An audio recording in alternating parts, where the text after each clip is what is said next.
নমস্কাৰ, আকৌ এটা নতুন ভিডিঅ'লৈ বহুত দিনৰ মূৰত আপোনালোকৰ মাজলৈ আহিছোঁ আৰু আপোনালোকে শেষলৈকে সকলো ভিডিঅ'টো চাব বুলি আশা কৰিলোঁ। কাৰণ আজি ভিডিঅ'টো মই অলপ বেলেগ ধৰণে আগবঢ়াইছোঁ। এইফালে চাওকচোন, এয়া আমাৰ ঘৰটো কণ কণকৈ ভাঙি থকা হৈছে। মানে কি ক'ম আৰু, এইটো আচলতে পুৰণা ঘৰ, অলপ পুৰণা হৈছে আৰু আগৰ পুৰণা ডিজাইনৰ ঘৰ, দেউতাই বনোৱা ঘৰ আছিলে। আৰু এতিয়া অকণমান বেলেগকৈ বনাম বুলি ভাবিছোঁ, সেইবাবে অকণ অকণকৈ ভাঙি থকা হৈছে। সেইটো এটা মাহঁতৰ ৰুম আছিলে, এইফালে ৰুমটোৰ লগতে বাৰাণ্ডা ৰুম এটা আছিলে। এই ৰুমটোকে এতিয়া ভঙা হৈছে, অৱশ্যে ভঙা দিন হ'ল আৰু অলপ অলপকৈ ভাঙি থকা হৈছে, কাৰণ পাতিবলৈ হ'লে প্ৰথমতে ভাঙি ল'ব লাগিব। আৰু এইফালে চাওকচোন, এইটো মাহঁতৰ বাবাহঁতৰ ৰুম আছিলে। এতিয়া মা বাৰু বেলেগ ৰুমত থাকে, এইটোত অকলে থাকিবলৈ বেয়া পায়, দুজনীৰ ঘৰ ৰুমটো আমাৰ ৰুমৰ পৰা। আৰু এইফালে এইটো ৰুমৰ লগতে লাগি থকা ৰুমটো প্ৰথমতেই বাৰাণ্ডা ৰুমটোকে ভাঙি থকা হৈছে। আৰু বেয়াও লাগে, উপায় নাই, পুৰণা ঘৰবিলাকত ভাঙিবলগীয়া হৈছে নতুনকৈ বনাবৰ কাৰণে।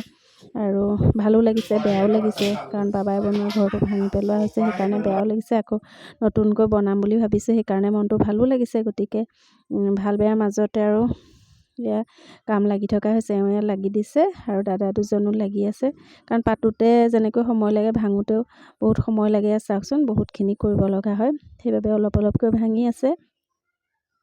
আৰু আপোনালোকে ভাবিব পাৰে কিনো ভঙাবোৰ দেখুৱাই আছে, আচলতে চিনটো হেৰাই যাব, সেইকাৰণে ইউটিউবতে ৰাখি থ'ম বুলি এনেকৈ বনালোঁ আৰু আপোনালোকলৈ আগবঢ়ালোঁ। আপোনালোকে চাই কেনেকুৱা পালে জনাব। আৰু এইটো আমাৰ পুৰণা মাহঁতৰ আগৰ ৰুমটো ধুনীয়া হৈ আছে, চাওকচোন। কিন্তু এইটো এতিয়া ভাঙিব লাগিব, এটা এটাকৈ ভাঙি আকৌ নতুনকৈ বনাব লাগিব। ইয়াৰ সন্মুখৰ পৰা আমাৰ ঘৰখন অকণমান দেখুৱাই দিলোঁ আৰু চিন হিচাপে ইউটিউবতো ৰাখি থ'লোঁ। এইটো ছাইডত যিটো ঘৰ দেখিব, সেইটো আমাৰ দাদাহঁতৰ ঘৰ, মানে আমাৰ বৰ্তাৰ ঘৰ। আৰু এইফালে আমাৰ ঘৰৰ সন্মুখখন আজি আপোনালোকক দেখুৱাই দিলোঁ, কাৰণ এইটো ডিজাইন আৰু নাথাকে, আৰু ঘৰটো অলপ বেলেগ ডিজাইন কৰিম বুলি ভাবিছোঁ। এইটো হ'ল পুৰণা এল পেটাৰ্ণৰে হয়, এয়া দেখিছে, এইটো এতিয়া এনেকুৱা হৈ আছে। আৰু এয়া ভাঙি থকা হৈছে অলপ অলপকৈ ভিতৰেদি। আৰু যিহেতু এইটো ডিজাইন একেবাৰে নাইকিয়া হৈ যাব, আৰু সেইবাবে বাবাই বনোৱা ঘৰটোৰ স্মৃতি হিচাপে এনেকৈ ৰাখি থ'লোঁ আৰু আপোনালোকলৈ আগবঢ়াইছোঁ। ইফালে আমাৰ দেহাই খেলি আছে। এই ভিডিঅ'টো অৱশ্যে কৰা দিন হ'ল মোৰ দেই, এতিয়াহে আগবঢ়াইছোঁ, মানে অলপ অলপকৈ ভাঙি থকা হৈছে। ভঙাৰ আগতেই মই প্ৰথম এইটো ভিডিঅ' কৰিছিলোঁ।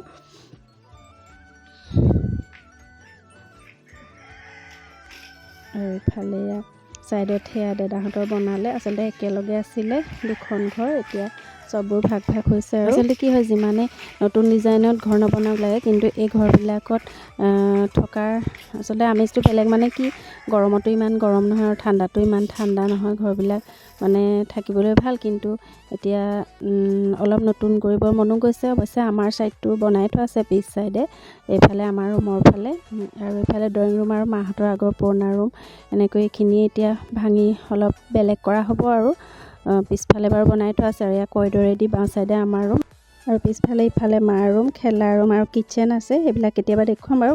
আৰু বৰ্তমান কিন্তু এতিয়া ভাঙিবলগীয়া ৰুমকেইটাকে অকণমান দেখুৱাইছোঁ। এয়া হৈছে ড্ৰয়িং ৰুম, আৰু এয়া ড্ৰয়িং ৰুম এনেকৈ থোৱা হৈছে, আৰু পুৰণা ৰুম সজাই পৰাই এনেকৈ ৰাখিছোঁ, আৰু কাৰণ এতিয়াতো এয়া ভাঙিবই। আৰু এইফালে ইয়াত দেহাৰ খেলা বস্তু অ'ত যেনি তেনি থৈ দিয়া আছে, থ'বলৈ দেখোন জেগাই নহয়গৈ, তাৰ খেলা বস্তুৱে ভৰি থাকে। এই ড্ৰয়িং ৰুমৰ ছাইডতে সিফালে মাহঁতৰ আগৰ ৰুমটো আছে, সেইটো ভাঙিব লাগিব। সেইফালে আপোনালোকক সেইটো দেখুৱাম। এয়া শ্ব'কেছৰ ওপৰতে বাবাৰ ফটোখন, আৰু এয়া হৈছে বাবাৰ স্কুলৰ পৰা ৰিটায়াৰ হওঁতে পোৱা সম্বৰ্ধনা পত্ৰখিনি, এনেকৈ বন্ধাই কৰি সজাই থৈছোঁ। আৰু এই ড্ৰয়িং ৰুমৰ লগতে মাহঁতৰ ৰুমটো আছে, সেইটো আপোনালোকক দেখুৱাম। মানে এতিয়া বৰ্তমান এইফালে এইটো ছাইডে ভাঙিব লাগিব, সেইবাবে এইটো ছাইডে ভিডিঅ' কৰি ৰাখি থ'লোঁ। কাৰণ ঘৰবিলাক নাথাকিলে ডিজাইনো সলনি হৈ যাব, পুৰণা ঘৰবিলাক চাবলৈও কেতিয়াবা মন যাব, সেইকাৰণে এনেকৈ ৰাখি থ'লোঁ ভিডিঅ' কৰি। মাজে মাজে মন গ'লে চাম, আৰু পুৰণা ঘৰটো দেহাই ডাঙৰ হ'লে চাব পাৰিব, এতিয়াতো সি ভালকৈ জনা হোৱাই নাই। এটা এটা যিকোনো মানে বস্তু নাইকিয়া হৈ গ'লে কেতিয়াবা মনতো পৰে, সেইবাবে এনেদৰে ৰাখি থ'লোঁ আৰু চিন হিচাপে। এয়া চাওকচোন, ধুনীয়াই হৈ আছে ভিতৰখন, কিন্তু ঘৰটো দুইটা চাইডে মিলাই পেলাই বনাবৰ কাৰণে এতিয়া ভাঙিব লাগিব।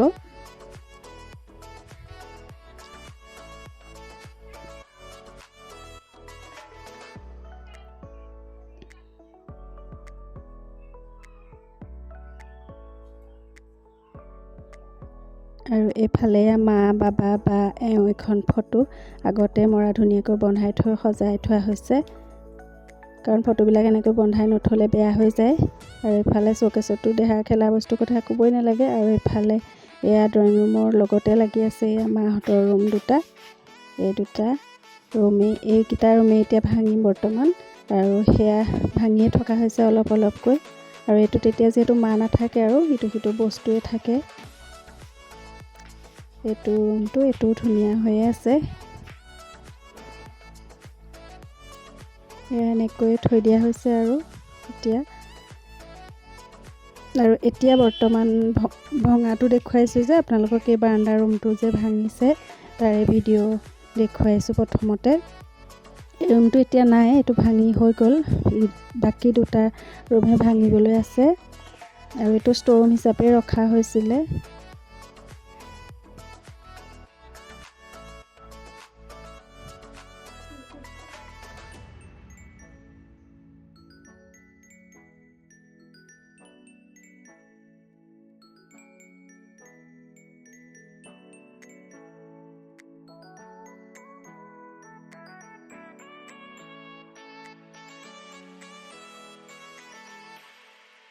যেতিয়া ৰুমবিলাকত মানুহ নাথাকে তেতিয়া আৰু এনেই পৰি থাকে, যি টি বস্তুৱে থৈ কৰি দিয়া হয়। কাৰণ আগতে মা বাবাহঁত আছিলে সেইকাৰণে ঘৰমুৱা হৈ আছিলে, আৰু এতিয়া এইফালে নথকা হ'লতে এনেই থাকে, সেইবাবে ভাঙি আৰু অলপ সৰু কৰি নতুনকৈ বনোৱা হ'ব। ফ্ৰণ্টত দুটামান ৰুম বনোৱা হ'ব, সেইবাবে আজি ভিডিঅ'টো দেখুৱালোঁ, এনেকৈ সাঁচি থ'লোঁ।